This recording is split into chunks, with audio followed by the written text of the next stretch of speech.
मितुल मासी, ও মিতুল মাসি,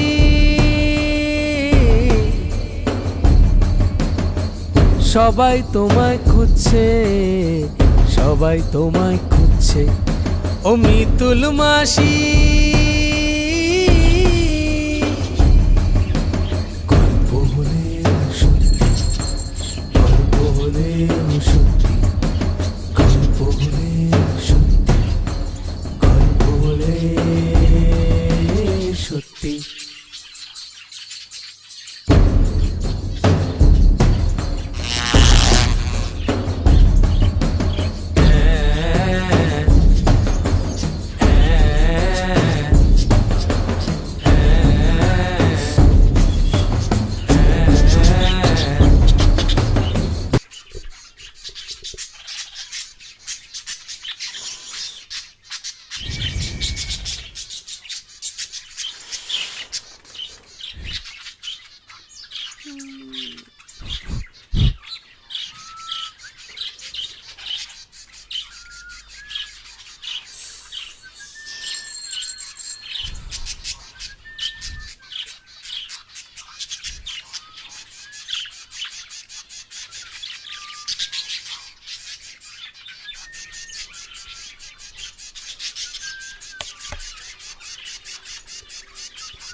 home minister के बेटे मर्डर होने का जस्ट 12 घंटा का अंदर अपराधी को इनकाउंटर किया गया।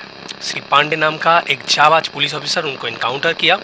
अपराधी के नाम में और भी 64 खून का मामला चल रहा था। बहुत दिन से पुलिस उसको ढूंढ भी रहा था। अपराधी पकड़ जाना और उसको इनकाउंटर करने के लिए गवर्नमेंट ने मिस्टर पांडे को कॉन्ग्रेचुलेट किया, साथ ही साथ हायर रैंक में उसका प्रमोशन भी दिया। ऑपोजिशन पार्टी ने तो कुछ और ही बोल रहा है कि इतने दिन क्यों उसे पकड़ा नहीं, आज उसको क्यों इनकाउंटर करना पड़ा, और साथ ही साथ होम मिनिस्टर के बेटे खून होने का बाद ही क्यों वो पकड़ गया। इस खून के पीछे और कौन कौन है, पुलिस तहकीकात कर रहा है।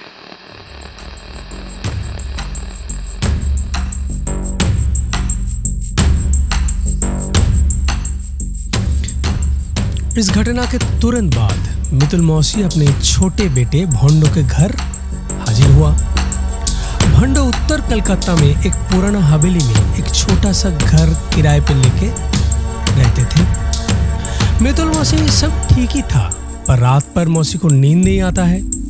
इसलिए मौसी बेटे का घर से निकल के उस पुराने हवेली का चारों ओर घूमने लगा। घूमते घूमते घूमते अचानक एक पुराना कुएं में वो गिर गया। और वो कुएं पे गिरने के बाद जब उसको होश आया तब वो देखा कि एक बड़ा सा सुरंग का अंदर वो पड़े हुए है। मौसी बहुत चिल्लाया पर किसी की आवाज नहीं आया। मौसी अब उस सुरंग का ओर चलने लगा। आगे जाके क्या हुआ है जानने के लिए आपको देखना होगा नेक्स्ट एपिसोड। मिथुन मौसी का नेक्स्ट एपिसोड हम लोग कुछ ही देर में ले आ रहे हैं आपके लिए। बस आपको करना है हमारा चैनल बनाना बार को सब्सक्राइब करके बेल आइकॉन को दबा देना है ताकि कोई भी एपिसोड आपका मिस ना हो जाए। धन्यवाद।